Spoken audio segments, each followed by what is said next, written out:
Video চলে গেছে।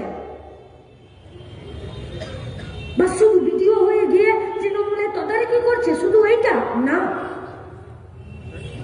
ওখানে একটা রাজা ভাত খাওয়া বলে পঞ্চায়েত আছে, সেই পঞ্চায়েতে একটা মেয়ে সে লাল ঝান্ডার হয়ে নমিনেশন করেছিল, ভিডিও সে নির্বাচনের সঙ্গে যুক্ত, সেই প্রক্রিয়ার সাথে পঞ্চায়েতে যে বুথে ভোট হচ্ছে সেই বুথে ভোটের দিন ঢুকে গিয়ে যখন মেয়েটি প্রতিবাদ করছে যে ভোট লুট হচ্ছে আর ভিডিও সামনে দাঁড়িয়ে আছে, এই প্রশান্ত বর্মন, এই কালচিনি ব্লকের ভিডিও, এই সেই প্রত্যাশী, সেই নমিনেশন করা সেই ক্যান্ডিডেট মেয়েটির সাথে এই একই ধরনের ঘটনা ঘটিয়েছিল।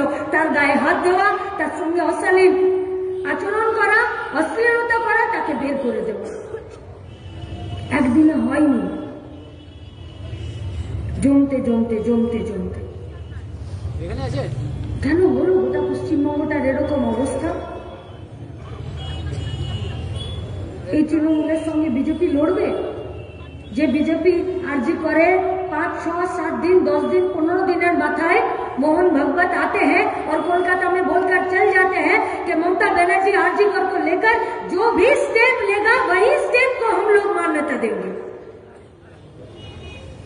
चुप হয়ে গেল, সব শুনিয়া বিজেপির দলটাকে। এই অত্যাচার একদিনে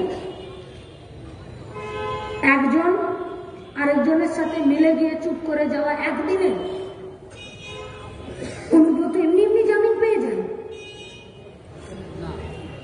জ্যোতিপ্রিয়র নামে যে চার্জশিট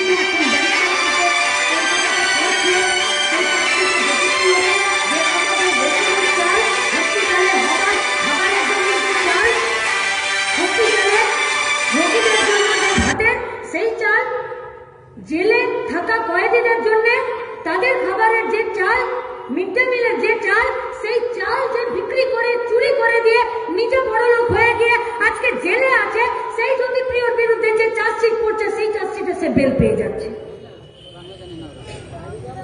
লোকে কানাঘুষো করছে, বলছে অনুব্রত বেরিয়ে গেল, জ্যোতিপ্রিয় বেরিয়ে গেল, পার্থটার কি দোষ, ওকেও বের করে দেবে, ও বেরিয়ে যাবে। গরু চুরি হয়ে গেল, বালি চুরি হয়ে গেল, চাকরি বিক্রি হয়ে গেল, মেয়েদেরকে পাচার করে দিচ্ছে, একটা কেউ জেলে থাকছে না। কি বলবেন? হাল ছেড়ে দেবেন? হতাশা যে কিছু তো হচ্ছে না। কে বলেছে যে বিচার ব্যবস্থা তাকে শাস্তি দিলে শুধু সেই শাস্তিই হবে, না দিলে হবে না? শুধুমাত্র ওরা শাস্তি পাচ্ছে না, ত্রিপুরা থেকে গোটা পশ্চিম বর্ধমান পর্যন্ত, আমাদের বর্ধমান পর্যন্ত নেশাতে ঝুমছে আমাদের বাচ্চাগুলো। গাঁজা, হেরোইন, চরস, পাতা, ডেনড্রাইট,